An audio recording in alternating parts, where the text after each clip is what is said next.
Welcome into the CHGO Blackhawks Podcast. Hope you're having a great Thursday.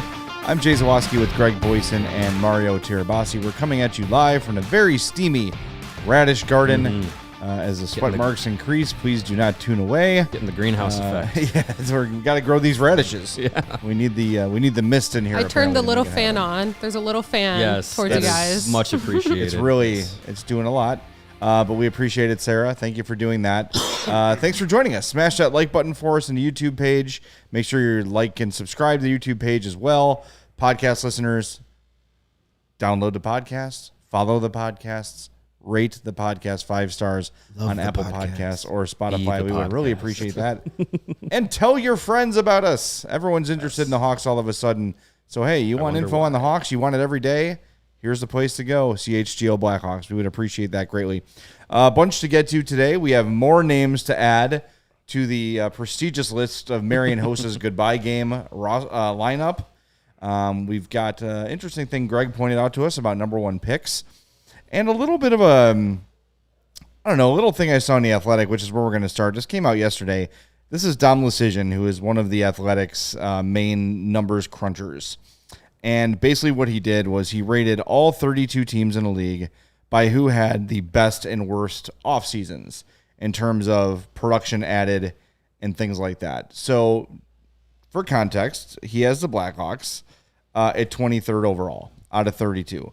He has their goal difference added as -2. In is Taylor Hall, Ryan Donato, Corey Perry, and Nick Foligno. Out is Jonathan Taves. He says Taylor Hall's a great addition and should be a perfect running mate for Bedard in year 1. The other two, Perry and Foligno, they're going to bring Chicago's rating down, though it's clear they were brought in for their locker room presence more than their on-ice ability, which we all know and we all agree with. He goes on to add that if we included Connor Bedard in this metric, the Chicago Blackhawks would shoot all the way to the top 5. So from 23 to the top 5 and goal difference added. And I wrote him on Twitter today and I said, what would Bedard be responsible for on his own? The answer was +12. Okay? So bear with me because I don't really know how Dom crunches these numbers. I tried to figure it out and I can't because I'm a dummy. But the Dallas Stars, who he has number 1 as the most improved team in the offseason, added 15.7. On his own, Connor Bedard is 12. Worth 12. That's insane. That's insane. I don't get it. I don't get it either, but it seems good. But then why not add Connor Bedard to his metric anyway? He's going to be there. Yeah, I mean, if you're only counting the off-season moves that they made, It was an off-season move. It happened in the off-season. Yes, you're right. You are right on a technicality, which is the best version of being right. But Doesn't matter. It's still right. but I think based off of like additions, subtractions, not counting draft players, because not every team gets a draft player right from the draft into their lineup. That's probably what they're going off of. But I mean, you could give Fantilli to Columbus, you could give Karlsson to Anaheim, and you could give Bedard to Chicago. And yeah, I think it would change those 3 teams. Obviously, it would change Chicago immensely. But yeah, I mean, just trying to understand that Connor Bedard on his own gives the Blackhawks a +12 goal differential for the season, and how much goal differential matters. Well, remember, and how much it comes into play over the course of a season. You might have a team that makes the playoffs that's a minus goal differential, and Connor Bedard on his own is worth +12. Remember, when we talked to Luke at development camp, he sort of asked out loud, like, "What? I feel like we gave up the most empty net goals, or I think they were ultimately 3rd, and the Hawks gave up 21 empty net goals." Yeah. So we did this before. If those games are suddenly them winning by 1 instead of losing by 1, or tied and heading to overtime, you're talking 20 more points. Mm-hmm.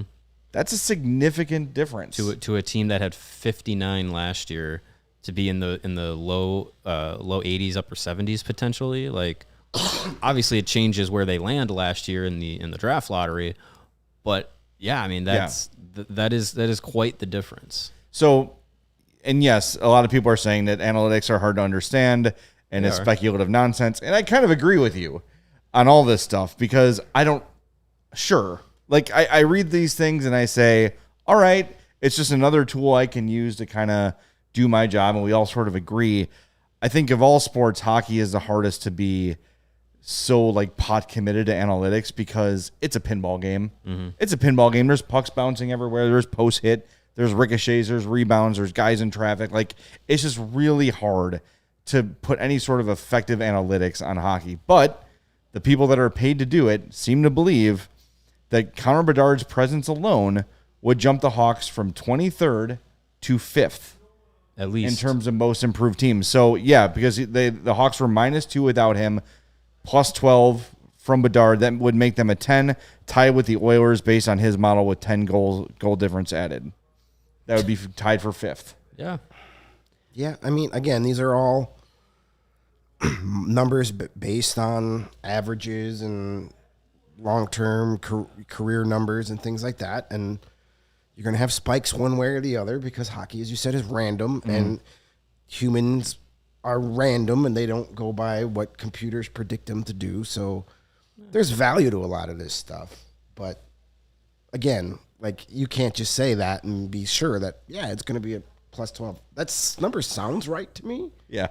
Like I would, but I don't, my brain can't grasp a lot of these analytics and stuff. Like I understand why they're there and they're good. And I'm happy the Blackhawks have a more analytical front office now, but some of it, you got to mix a little bit of both. And the Hawks are doing that because as Dom says, based on his analytical numbers, bringing Corey Perry and Nick Foligno at $4 million apiece are horrible moves. And yeah, that's absolutely right based on the spreadsheets and the numbers. Yeah. Right. But those guys aren't brought in here because of what they bring analytically to this locker room. They're brought in here for their veteran leadership off the ice, on the ice. They're brought in here for those things that you could do in the course of a hockey game that doesn't show up on one of those cool little spectrographs we see or heat maps that we see at the end of every game. Right. Like they do things that aren't quantified by numbers. Right. It's personality, it's leadership, it's presence in the locker room, it's what they can do to help the young players, help new guys all assimilate things in practices, things like that. Obviously, that's not quantifiable by a chart. Chris in our chat says, Dom lost me with that surplus value project he did. Yes, where he had Jack Johnson owing the Blackhawks $7 million for him being on the roster. I second that. That was just... you put in a lot of hard work to do it, but those numbers mean absolutely nothing. That's one of those things where it's just like, yes, you're going to see insane numbers like the Jack Johnson one where he was minus $7 million based on his $800,000 contract or whatever it was that he had with the Blackhawks. So it's like those extreme players that you're like, okay, this obviously doesn't apply to you. It doesn't. You're an outlier. I think with this, what it's saying is basically Connor Bedard's presence with the Blackhawks is going to be so much that the team that they were last season, falling into the bottom three, being one of the worst teams based off record last year, is going to change with him being on the team and along with some of the other additions on the ice. And yeah, those quantifiable guys like Reichel and Bedard and Taylor Hall, Taylor Radish, like all these guys, those are the ones that you plug into the machines and the analytics and stuff, and you say, okay, what can this spit out? Nick Foligno, Corey Perry, Reese Johnson, guys like that, where it's just like, yeah, their analytical impacts probably aren't great, but also factor in how much time they play, what situations they play. That's kind of the impact that they're going to have. Connor Bedard is going to play nearly 20 minutes a night. He's going to be on your top line. He's going to be on your first power play, might even be on your penalty kill. That's where it comes down to, like, these analytical numbers probably mean more for a player of that impact. Definitely. I mean, look, like, what's not quantifiable is the anecdote that Luke Richardson gave us about Corey Perry working with Romanov in Montreal and saying, hey, kid, when you're shooting from the point, don't shoot it over my head. Don't shoot it between my knees and my ankles so I can tip it, right? Like those little things that maybe all of a sudden made Romanov a more effective power play player there's no number crunching that shows you that. Right. That's the sort of thing that you bring a guy like Corey Perry and Nick Foligno in to do, as well as, kind of the I'm here, so don't take any liberties with this young kid sort of part of it too. Right. Because people know that Corey Perry will be nutsack hunting if people are out there messing with Connor Bedard. They don't necessarily even have to be messing with Connor Bedard.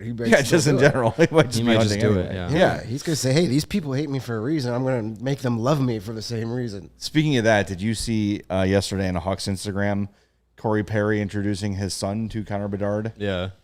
That was cute. I think it's really funny that they're only like 5 years apart. Seriously, that these kids are like, yeah, Dad, I know you've won an MVP and you played in the several Stanley Cup finals, and I don't care. Can I go meet Connor Bedard now, please? Yeah. And I think was it Foligno said the same thing? Yeah. In his presser, that his kids have asked more questions about Bedard than anything. Yeah. Yep. It's crazy, but yeah, I mean, just the numbers in general, like it is. They're getting. I feel like hockey is this unique sport where the people that are the most analytical are these kind of. I don't want to say it's like in an insulting way, but like their parents' basement kind of blogger kind of dudes. That's where it comes from, yeah. But like, and then these guys move on to like big jobs, and they're doing great work. They're almost building hockey analytics from scratch. Like, you know what I mean? Someone sat down and said, "Wait a minute, hockey needs analytics too." And I'm sure teams were using their own proprietary stuff or whatever, but for the most part, the people that have really developed and grown these metrics have been the writers and the numbers crunchers. It hasn't been people within the game. Yep. And if they are within the game, they don't share it, and we never get to hear about it. Yeah, I mean, how many times have people from these different analytics sites? Was it General Fanager, the guy who created General Fanager? Ended up with the Golden Knights, right? Yeah, they almost all and the Hawks had a guy from Cap Friendly. Yeah, Hawks had one of the guys from Cap Friendly. Those guys that created those analytics sites, they almost all got NHL gigs at some point. Yeah. Or at least consulting jobs along the way. Teams realized, hey, the old eye test only goes so far. Like, you actually need to see not just from watching games, watching film, you also need to see the numbers behind it. You need to see, okay, I see this player make a great play. I see him have this tendency. What is it? How does it analytically impact the game rather than the split second that it happens? Like, what is the ripple effect of all that? And I think teams are getting smart to that impact and quantifying it and probably using it for, contract negotiations and using it for, going out in free agency, going out in the trade market and saying, this is how we analytically stack up as a team. Does player X fit that mold? Does it will he potentially bring it down based off of how he plays before ever getting that player on the ice? If they go out and get a free agent or trade for a player, before that player ever gets on the ice, you can actually take some averages and take some stats and put it all together and be like, oh, based on his previous work, this is what he would do with our team, good or bad. Like, I think teams are finally seeing that there's value to that rather than just saying, we're just going to go out and pay this guy 4-year contract, $5 million a year. He comes in and, oh, crap, doesn't fit with our team, doesn't do what we need him to do.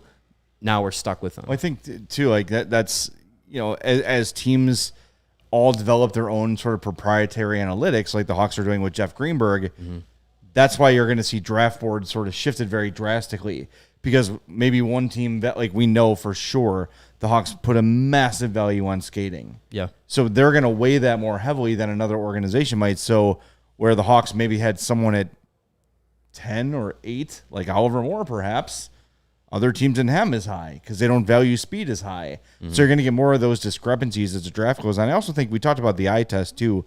I do think maybe above any other sport as well, hockey is one where the eye test really does tell you a story. Oh, yeah. Like, you can watch a guy play a shift and I can tell you if he's been effective or not, or if he's, is he hurting the team, helping the team?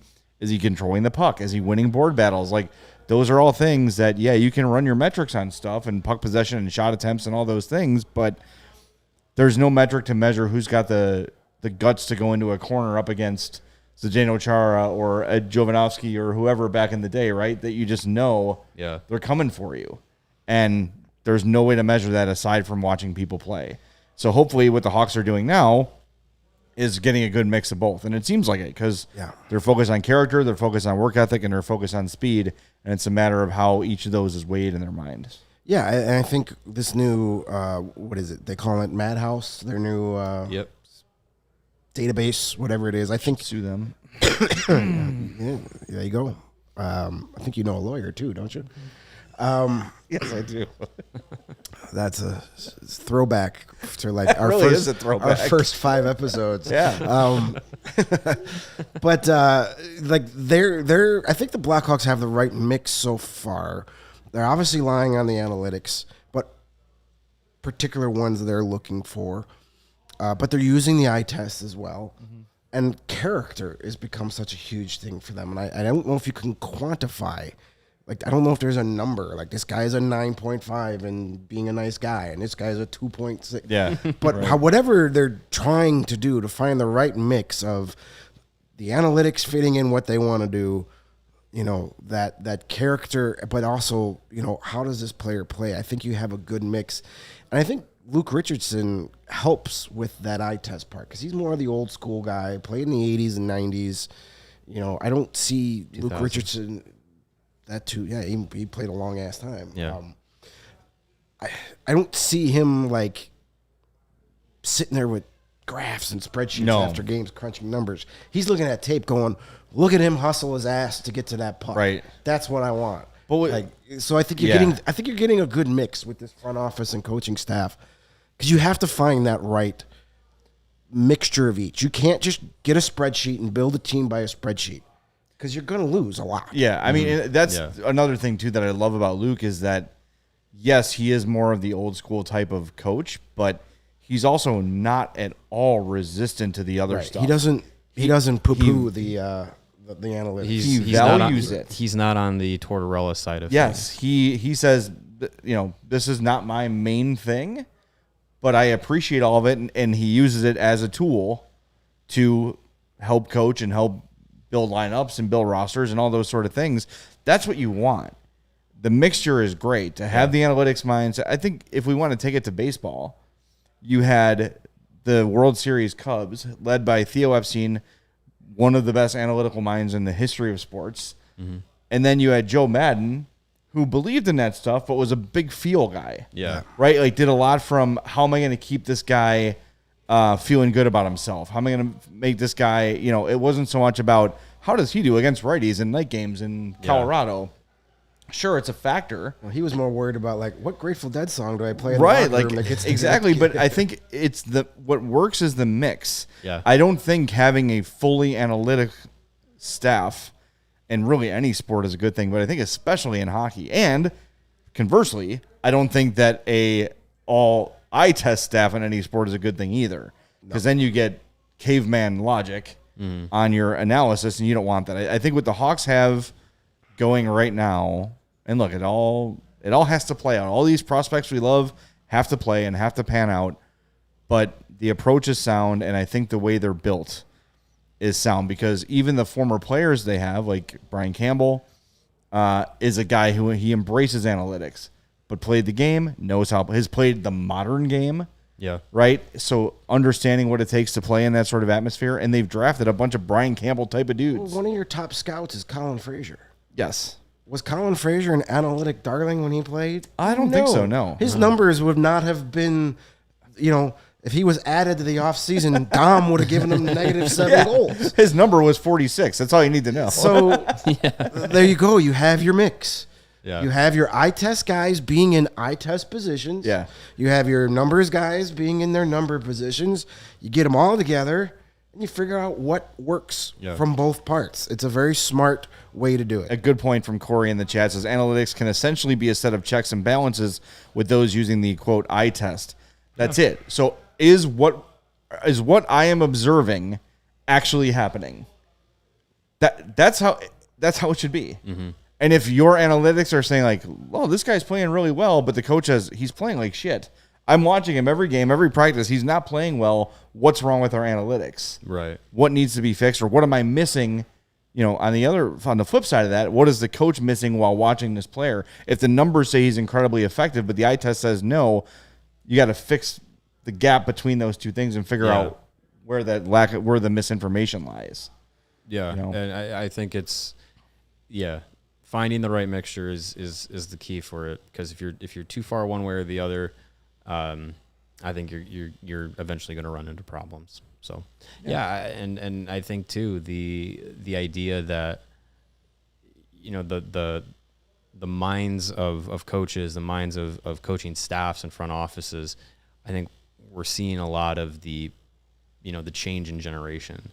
Even Luke Richardson, like you said, like he played in the very eye test range of time, but he still understands the modern game, the modern player, and what they can respond to. So I think if you put Luke Richardson in a room with Connor Bedard and you break down tape and also use some sort of analytical information, I think it's a language that both of them would be able to speak, even though Bedard is just turned 18 and Richardson is much older than that and has way more experience playing the game at the NHL level. They can still have the same kind of conversation.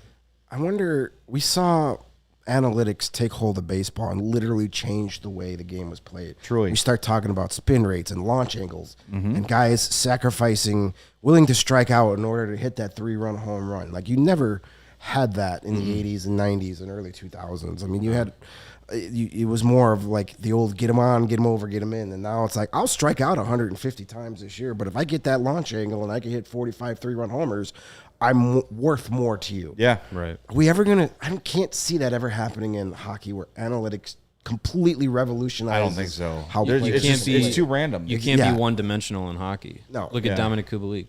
Like, he's got a tremendous slap shot. What else does he do? Nothing else. Not much. He got his own skates. Yeah. He can skate back and forth. Yeah. Saves team money. He can stop and turn. It's wonderful. But yeah, if his look up into the ceiling when he misses. Yeah, if his slap shot isn't finding his home, his usefulness to the team, it's not it's different than baseball. And it's different than other sports.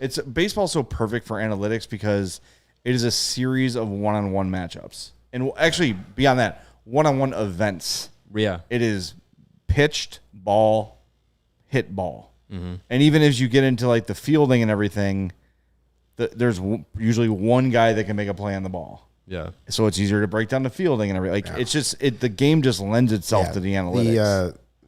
Your teammates affect your numbers so much more in hockey. And your opponents as well. And the eye test in baseball is probably the least useful. Yeah. Like, if a guy is striking out constantly, it's like, well, he's not even trying up there. Like, I'm certain he's trying. Right, yeah. Right? Now you can see a guy dogging on the base paths or whatever, that sort of thing. But I think analytics are most effective in baseball. And as hockey's tried to sort of catch up, it still becomes difficult for the everyday fan and even us to, like, some of these more advanced things. I'm like, what? Yeah, okay, sure. Sounds good. I don't get it. Yeah, sometimes it can get overly convoluted. Well, yeah. I mean, even in our post games, you like to bring in the longest blue stick award. The blue lines, and yeah. I'm like, cool. That sounds great. I don't know what this means, but congratulations for having the longest blue stick. You worked Blue hard. Stick brought to you by Blue Chew. Yeah. Someone get on that. Come on.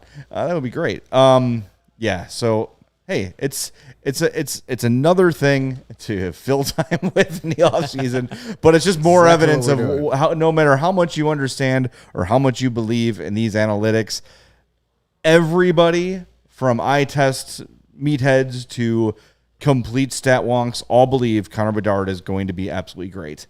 And that's the whole point of the whole thing. Something we can all agree on. Yes, we all agree with that. And if you're into number crunching and data, maybe you want to go back to school and get into the field. And let me tell you where you can do it. You could do it at my alma mater, Lewis University. Students just like you are going back to school. They got full-time jobs, families, full-time sports fandoms, but they can get a respected degree at Lewis University. It's 35 miles southwest of Chicago in Romeoville and is ranked as one of U.S. News and World Report's top-tier colleges. Lewis partners with numerous employees for tuition discounts and offers evening, online, and blended formats to help you balance work, family, and education. Their faculty, as I once was, brings real-world experience and instruction to the classroom, which is immediately relevant to your career. They offer you support and academic resources for all adult students if you're looking to complete your bachelor's or master's degree or enroll in a professional certificate program. Lewis has the right program for you. Lewis offers several career-focused programs that will set you up for success. Data science is what we're talking about. Computer science. You've got 8-week sessions that can be completed in 1 year with concentrations in software engineering, artificial intelligence, cybersecurity, digital forensics, enterprise and cloud computing, business analytics, finance, MBA, project management, and your adult undergrads are computer science, aviation maintenance, technology certificates, business analytics, criminal justice, business programs, tech programs. Discover how a degree from Lewis can help you build a better world. Learn more at lewisu.edu/you can do this and be a flyer like me. Yeah. There you go. And Charlie. That's right. Yeah. Hey, if all this analytic talk is making your head hurt, head on over to Sunnyside Cannabis Dispensary and just chill out, relax. It'll all be all right.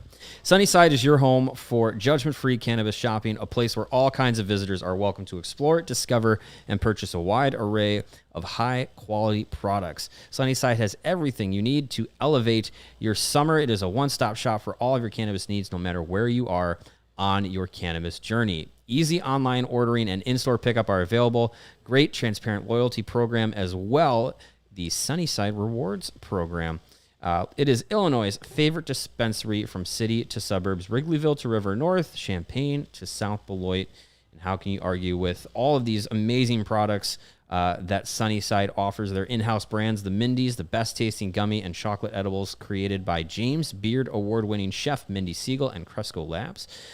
Speaking of Cresco, you got their own reliably excellent cannabis, consistent quality, experience, and availability in flower, vapes, concentrates, and pre-rolls. You also got the High Supply, which offers quality weed that's always available. The buds are expertly grown, lab-tested, and available in vape carts, vape pens, flour, popcorn, shakes, pre-rolls, shorties, and concentrates. You also have the remedies. Welcome to wellness-minded cannabis delivered in easy forms and precise doses. Find remedies, tinctures, capsules, and RSOs available in relief and rest. Benefits at a Sunnyside dispensary near you. And through August, head to sunnyside.shop and use the code CHGO at checkout. When you do that, you're going to get 25% off of your order. It is one use per customer, not stackable with other promotions. And that's not only for new customers. Anyone can use that code. So pick up everything you need to elevate your summer at Sunnyside Dispensary. Again, that is the promo code CHGO25 when you go to sunnyside.shop. Of course, you have to be 21 or older or an Illinois medical card holder. Can confirm. Cresco, Mindy's, good news, all good stuff. Took my counting sheet before bed last night. Out. Nice. Beautiful. Absolutely great. Mario, we've got a little update on some names added to Marion Hossa's goodbye game. Still waiting for a sponsor to fly us out there. Yeah. Get in touch with us. Still waiting on my invite, Marion. Come on. Yeah. So yesterday we talked about the extensive lineup of current, future Hall of Famers, All-Stars and MVPs and Cup winners and all that's available on the list to play in Marion Hossa's goodbye game that's coming up in August in Trenton. Add to the list Henrik Zetterberg, Yaroslav Halak, Peter Mrazek, which we didn't mention yesterday, and one Duncan Keith. So hope Peter Mrazek doesn't get hurt while he's out there. Oh, that would just be the worst. No, I hope he doesn't either. It's just an incredible lineup. Also want to mention his brother, Marcel Hossa, is playing as well. He decided to show up, huh? The other Hossa brother. After long negotiations, Marcel decided to. Yes.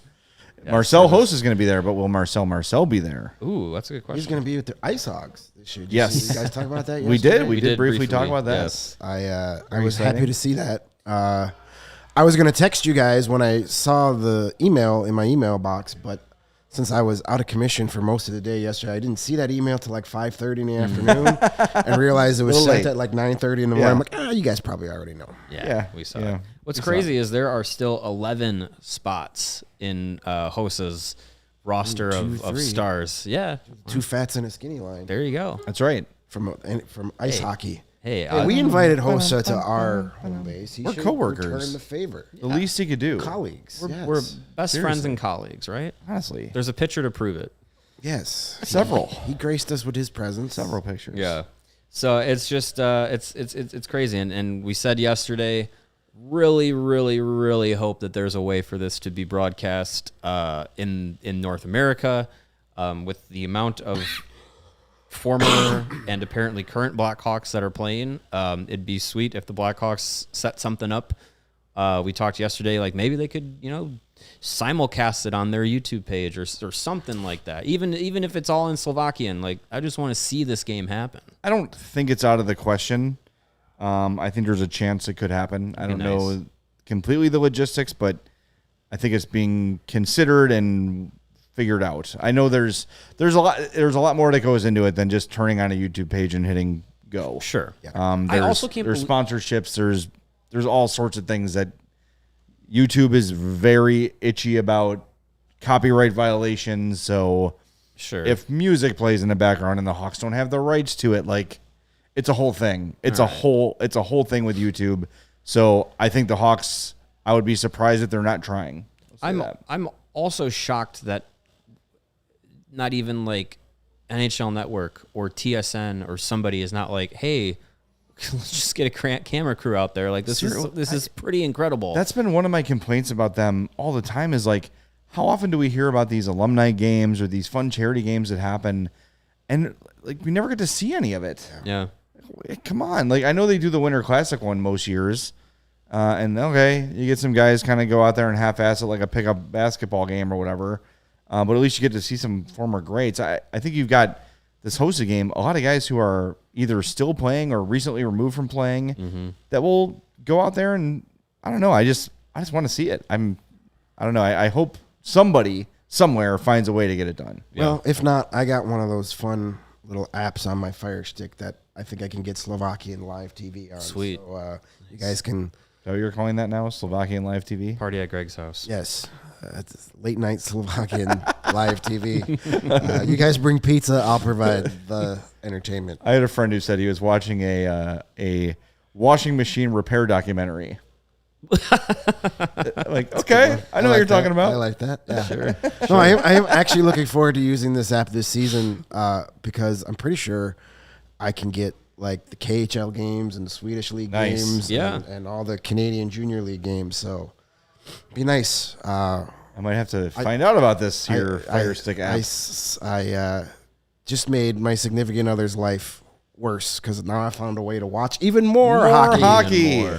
Hey, she knew what she was getting into. Where there's live games now at like 8 a.m. Yeah, it's gonna be all great. Day. Just get a second TV. We've got plenty of TVs. Hey, it's just this app is in my office, so it's okay. It doesn't even have the hockey bother. TV. Yeah, that's exactly. perfect. We got $2 from Windy City Hockey. Says a couple bucks for the Hossa Goodbye Game Fund. Just need $9,898 more.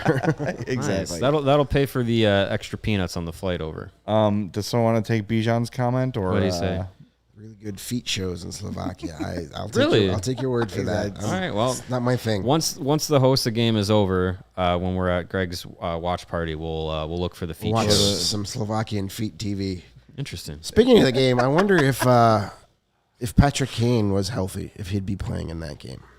I don't know. It's maybe. I think if how you want to. How many current players are doing that? I mean, Halak, you mentioned Halak and Mrazek. Taze, but that's ishness. Yeah. Let me go back here and find the roster again. Halak, Mrazek, Taze, meh. I mean, Hjalmarsson just retired. Yeah, because he was playing in the SHGO. Pretty much That's it, right? Yeah, that's it. Right, yeah. In terms of, but still, like a lot of guys is a year or two removed. Yeah, I mean Zetterberg recently retired. Let's see, Hansus and Roosevelt not too long out of the game. Gabbert not too long out of the game. Was it? He should do it like an epic troll job and invite Rafi Torres just for fun. So everyone take a shot at him and just have like somebody just. They should have like a whack-a-mole, like a whack-a-Torres or something. Or who was like the guy? Who was the guy? Was it David Backus? He just laughed in the face of. Or was that Dustin Brown? It was Corey Perry.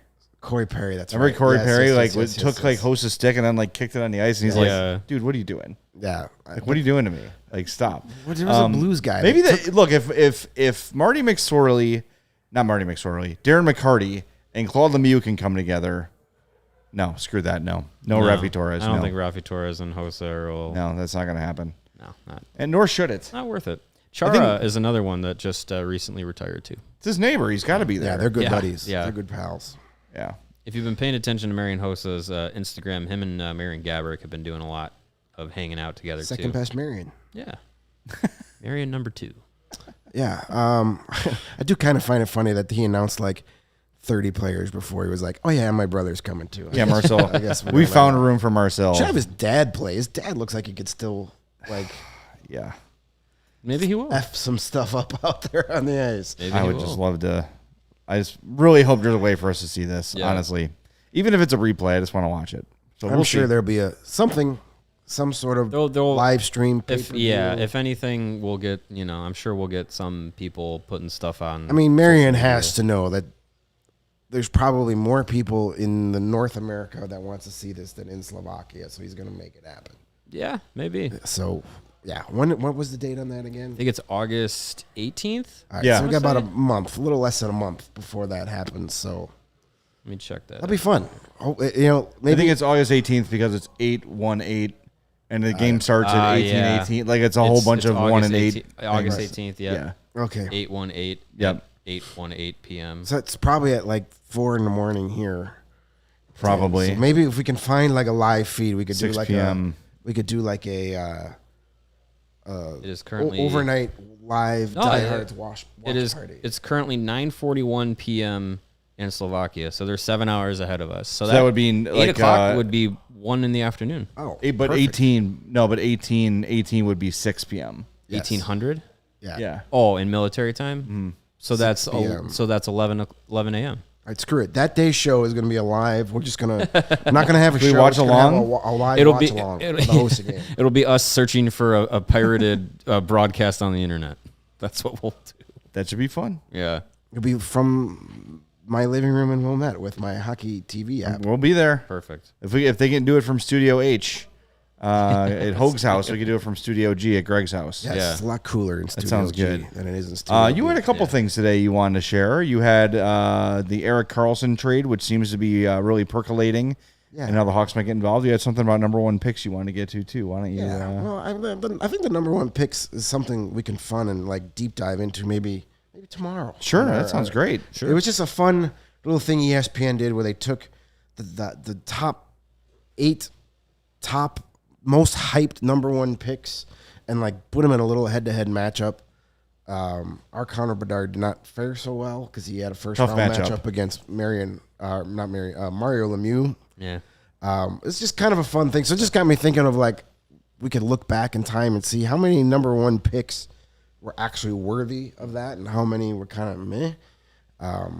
But that was fun. I did like the stuff from it was Rob Rossi in The Athletic about the Erik Karlsson trade. Kind of piqued my interest because we've talked about how the Hawks can become one of those third teams to facilitate these trades and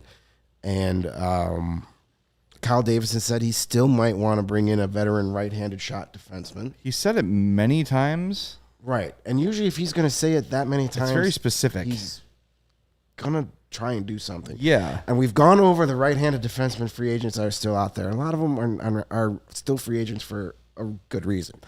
Yeah. So in the discussions, Erik Karlsson, the 2 teams that come up the most are the Carolina Hurricanes and the Pittsburgh Penguins for whatever reason. And he mentioned that Jeff Petrie, veteran right-handed defenseman, is a name that comes up in those trade discussions because they'll need to clear some salary cap space. He's got a 6.25 salary cap hit for the next 2 seasons, but he also has a 15-team no trade clause too, and his family lives in Michigan, and they doesn't want to play in San Jose, too far away from his family. Okay. So then Rob Rossi, there's the quote right here from The Athletic. Dubas was clear about all possibilities, including a potential trade when meeting with defenseman Jeff Petrie in Detroit in June. It's understood that Petrie, whose family lives in Michigan, is not open to playing as far away as San Jose, which is one reason the Penguins have sought to include a third team in any Karlsson deal. Petrie has a modified no-trade clause to his contract, meaning he has a list of 15 teams that he can't be traded. Chicago is very Pretty close close to Michigan. It's about as close as you can get outside of playing for like either Toronto or the Red Wings. As I said, he's a veteran right-handed defenseman. He's got a big salary cap hit, sure, but that doesn't matter right now. And he fits that timeline. Yeah, he's got a two-year deal. Mm-hmm. He's a guy that you bring in this year, play well, that probably will have some flippability at next trade deadline. Yes. And I know we don't want guys to take away spots from the young guys, but there's no one on the right, though, that's being taken away from. And, I just brought it up thinking, well, the Blackhawks could, take on all that salary, which makes it say that sweetens the pot even more. So say you get Jeff Petrie from the Penguins, and then you get like San Jose's, second-round pick next year, which will probably be a high second-round pick. Yeah, maybe. Might be 33rd. Right. Next year or 2025. Yeah, you get in. So would you take 2 years of Petrie and a second-round pick from the Sharks to be included in that deal? I say, sure. I don't see how it really hurts you, to be honest. My only concern would be I don't want the Hawks taking on any of Karlsson's money. No. Because it's 4 more years. Right, no. If it was two years, maybe. But if you take on all of Petrie's contract, that helps the Penguins. That helps them a little bit, yeah. That clears out $6.25 million. Right. And then the Sharks can figure out how much they're retaining. The Sharks are going to retain a buttload of that money. Yeah, right. But that at least allows that number to be less. Oh, certainly. Which then makes the Sharks more willing to give up another higher draft pick, because then that's less salary they have to retain over the next 4 years. Petrie is 35, will turn 36 in December. Okay. It makes a lot of sense with cap space and with wanting to get as many future assets as possible in this time frame while the Blackhawks can still get the most out of them. I know the Blackhawks are thinner on the right side or are thinner on right shot defensemen. But I feel like Petrie is a guy that he's in the lineup all 82 games, barring injury or anything like that. And for the Blackhawks, their necessity or for what Kyle Davidson says, they want to go out and get another veteran defenseman, probably a right-handed shot. In my mind, what they might be waiting for is let's just find someone late in the offseason, or like they did with Tenorti, someone who might be put down on waivers that maybe you weren't expecting to see on waivers or anything like that, and someone who, like Tenorti, is maybe okay with being a 6th or 7th defenseman option, might sit some nights, might play some games. Yeah, he's used to that. May end up being sent down. I feel like that might be the kind of player and mentality that they might be looking for, rather than someone that, you get Jeff Petrie, he's your number 4 defenseman, he plays in all these situations, because they want to have those roster spots open and taken up and have pathways for guys like Alex Vlasic, Wyatt Kaiser, Isaac Phillips, and so on and so forth defensively, Kevin Korchinski as well. So I don't know. To me, that's where my mind goes, is maybe they're just trying to see who's available late in the summer or right before the season starts, and someone who's maybe more happy with maybe getting an NHL opportunity rather than saying I have to be in the lineup every night. Yeah, for me, it would also be like, what's the return for doing this? Yeah, it'd have to be worth it if you're going to do it. With 2 years left, if it's 1 year, you kind of just take what they give you and say, fine, we'll figure it out, whatever. But with another year, we're talking at least a second, at least. Yeah. And it would have to be at least a second for me to get involved. But I mean, if you get a second or first to take on that whole contract, First, you do it. it's kind of hard to say no. And you just figure it out, right? And Like, Luke Richardson's a guy that, for the most part, Jeff Petrie comes here and he's freaking terrible. He's not going to play. yeah. He's not Right. going to play. Lord Hossa says, is it really not possible to teach one of their younger defensive prospects to play on the right side? Well, they mentioned that, and I think Nolan Allen is an option to play on the right side eventually, but it is better for all parties involved for guys to be playing on their proper side. It's easier to defend when your stick blade is on the side of the board you're defending. It's just, they've played it this whole way. I think they'll address it. They've got, when you look at the guys they've got under contract beyond next year, it's Seth Jones, who's a right defenseman. Connor Murphy's a right defenseman. Wyatt Kaiser, he's a left defenseman. And then you got to get into I'm looking at Cap Friendly here. Yeah, down into the prospects. And then Korchinski is left. There's Vlasic's left. Del Mastro is left. Louis Crevier is right. An ability for players to play on their offside. We've seen it before. It's not that common, but there are players that can do that. And yeah, to the our Lord Hossa's point, young defensemen have that ability to have some runway to figure it out. You're not asking a 30-year-old veteran who's played on the left side their entire career, junior career, and all that to say, hey, play on the right side now. I think if you can maybe take some of those young guys and experiment with them, like we're going to have Nolan Allen and Ethan Del Mastro playing in Rockford this year, maybe give them, figure out if one of them can play full time on the right side or figure it out that way.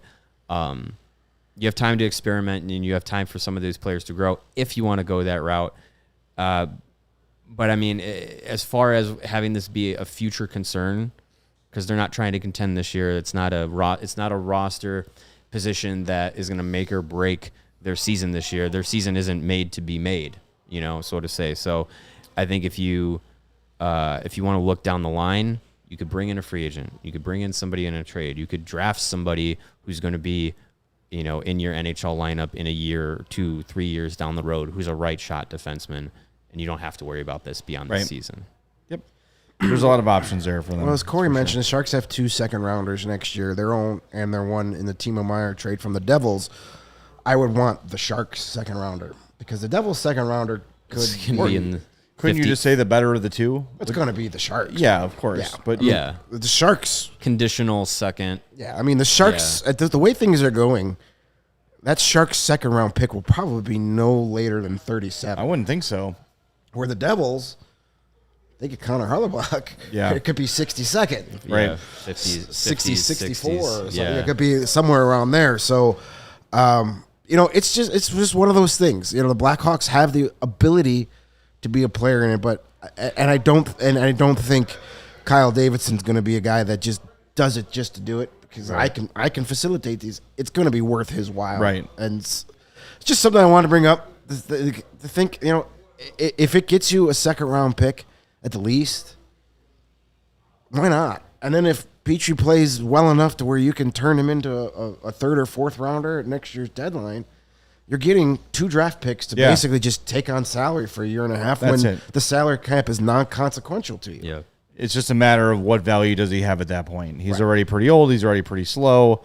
I don't know how many teams are going to look at him at Jeff Petrie at this point and say that's the difference with us. But teams are always looking to upgrade. Injuries always happen. And the later that season next year goes, the cheaper that deal will be for another team to take on. So I just think generally these are the sort of things that we already know that Kyle Davidson's looking to do all the time. But I think the right-handed D thing is something he's said over and over and over again this offseason. So it feels like it's coming. There hasn't been any of those free agents that we sort of mentioned as possibilities. Yeah. I don't think any of them have been signed, like Cal Foote and Matt Dumba. Ethan Bear. Tony D'Angelo just got added to that list. No, we don't want any interest there, but he's still sitting out there. I don't think the Hawks would make a PR move that disastrous, but you never know. I don't know. And Thomas says pros and cons of signing Matt Dumba. I just don't know if he wants to be here. I think you're also probably not going to get him on a short-term deal. Mm-hmm. But Tyler Bertuzzi signed a 1-year deal. Max Domi signed a 1-year deal. There's a lot of guys this year who are sort of saying, all right, well, I didn't get what I wanted, so I'm going to bet on myself, sign a 1-year deal, and hopefully have a big year next year. To me, though, if I'm a player, that's a deterrent because next year's free agent class is already so stacked. You're adding Domi and Bertuzzi and potentially Matt Dumba into that mix. Like those guys are going to get slotted down in value. So it's interesting. It's interesting to see how these players are approaching this year in free agency. But yeah, and Matt Dumba will be 29 when the season starts. Not super old, but no, still he might be a guy that's willing to. He wants to go to a contender, but he may take the Max Domi route and say, sure, I'll sign a 1-year deal with Chicago, play elevated role, get traded to a contender in March, and I still get my run at a cup. I've always liked Matthew Dumba. I know he has his cons as well as his pros, but I've always liked him. If they can get him on a 1-year friendly deal that's tradable, sure. Yeah. Ethan Bear, I would like. Bears, I think, as far as I understand, Bear would not be available until like around the holidays because of an injury, but so that's fine. But maybe he's going the Patrick Kane route and just signing later, see how the recovery goes. He'll have to probably work out in front of a few teams. Plus, we'd have before they know what they're getting. We'd have a Chicago Bear, which everybody loves. The Chicago Bears. And you get a First Nations member, which is an interesting, angle for the Hawks to work a little bit. So I'm all for it. I think he's a good player too, more than anything. Yeah. So yeah, I think your instinct is probably right, Mario, where they probably just have something in mind that they're waiting on for whatever reason. But we'll see. Speaking of waiting on things, before we wrap up, the Philip Kurashev arbitration hearing started this morning. Don't know if it's over or not yet, but we do not have a number as far as that goes just yet. So we're waiting to see. But there's no news on Philip Kurashev yet. I expect it to happen as soon as we get off the air. Yeah, that would be that would be fitting. And information from Cap Friendly earlier today about the Kurashev hearing. The player elected for arbitration, so that means the club is able to choose a 1 or 2 year deal. The arbitrator then has 48 hours to submit his or her decision. The walkaway number is $4.538 million. Now, the walkaway number is an interesting point. I don't think we're ever going to have to worry about this, but the walkaway number means that if the arbitrator is awarded, or if the arbitrator feels that the player is awarded above that $4.538 million number, the team can say, we're not doing that, and the player becomes a unrestricted free agent. There's no way no way in hell that's going to happen, but it's just an interesting little curveball. Unless you go, well, you paid Nick Foligno and Corey Perry $4 million, and Philip Kurashev is more valuable than them right now. So. Right. And as far as we understand, the ASCII number on Kurashev's side, I think Scott Powers said it yesterday, was 2.4. Yeah, something. And the Blackhawks were coming in at like 1.6, something like that. So, so just give them 2x2 and be done with it. Yeah, exactly. That's probably where. Yeah, the only way they're going to say he's worth 4.6, whatever that was, is if that's his second. The arbitrator is Philip Kurashev's like second cousin, twice removed. Phyllis Kurashev. What the hell? Yeah, right. Phyllis Shevaker, arbitrator at hand. Yeah, there you go. Yeah. Well, so yeah, we'll see. Hopefully, we get news by tomorrow. Yeah, I wouldn't lose any sleep over that. I think the Hawks, I don't think have ill will for having to go to arbitration, and they just go get paid what you're worth. I think is what they're saying. Let somebody decide what it is, and we'll give it to you. Yeah. So at the latest, by Saturday afternoon, we should have a finality. Saturday emergency podcast. The Philip Kurashev signing? Yes. All right. I'm down. In Elizabethtown, Kentucky. Sure. Yeah. We'll do it from the rent-a-car. There you go.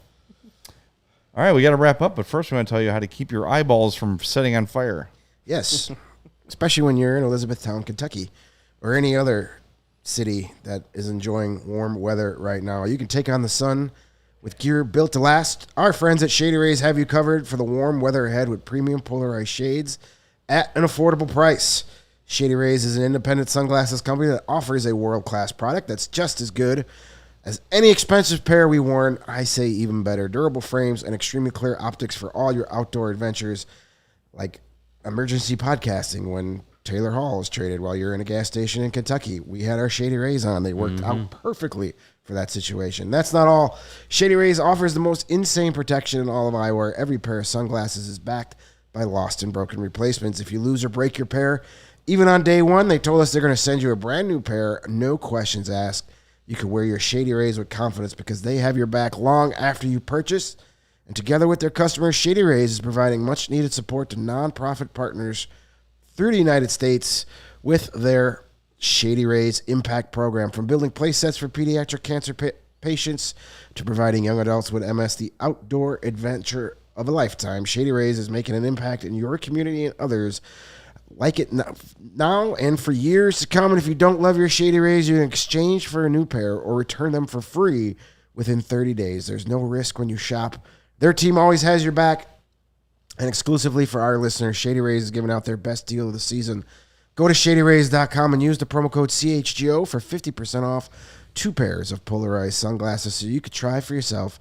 The Shades rated 5 stars by over 250,000 people, and I made it through that read without coughing. Good job. We're very proud of you. I didn't think I was going to do that. It's the worst when you have to talk for a living and you have a cough. That sucks. The midsummer sinus infections. Do not recommend. There's no cough button on this side of the zero stars for midsummer sinus infections. Well, you know what? There's going to be lots of stars for, both rating-wise and just celebrity sightings out there. The CHGO Kickoff Classic. It's Friday, August 25th, 9 a.m. shotgun start at Cog Hill Golf Course number 2. That's right. You heard me. We're going to be at Cog Hill, and you could be there too. The Big Drive Energy Podcast and Pins and Aces are helping us present this awesome event. You can sign up as an individual, a twosome, or a foursome. Go to allchgo.com, navigate over to that events tab, and you will see the Kickoff Classic Golf Tournament. Click there. Go there. That's where you register. If you're a diehard, you know you're going to save on this event like you do with everything. Shoot an email over to events. You jinxed me. At allcitynetwork.com. To receive your discount code for the tournament. Your entry fee includes 18 holes with a cart, an exclusive Pins and Aces tee gift for every player, access to limited edition Pins and Aces and CHGO Polo, a hole contest, of course, great giveaways and prizes for contest holes, winning teams, and last place, lunch, drinks, and a ceremony after the round. It's going to be an awesome time. Again, head over to allchgo.com. Go to that events page to purchase your tickets, and diehards, that email address in there, events at allcitynetwork.com. Shoot them an email to get your discount code for the tournament. Cannot wait. Got my clubs out yesterday because basically my garage is a mess, but I got my clubs out. I'm going to go hit some balls this weekend and try to get ready to not completely embarrass myself at the Kickoff Classic. Yeah, it's going to be a lot of fun. I'm super excited for it. Maybe the one and only time I ever get to play Cog Hill. So I'm going to make the most of it. Absolutely. It's going to be fun. Need to get that CHGO Pins and Aces polo here quickly so I can break it in so it's nice and loose for the swing. Loose, yeah. There you go. It's going to be a great time. So hopefully everybody can join us and check out allchgo.com for all the great stuff we have here, including info on our Crosstown Classic takeovers as well. Yep. That is July 26th. Yep. July 26th. Make sure I have these right. At Old Comiskey. Yes, July 26th at Guaranteed Rate Field, August 16th at Wrigley. Again, allchgo.com to get your information on that. All right, we're going to wrap things up. We are back tomorrow at 2 from my ice-cold basement. Cannot wait. I'm going to go down there as soon as I get home after this one. This was toasty. We appreciate you joining us. Smash that like button for us on the way out. Make sure you're subscribed, podcast listeners, and leave us a 5-star review on Apple Podcasts or Spotify. We'll talk to you Friday at 2 on the CHGO Blackhawks Podcast.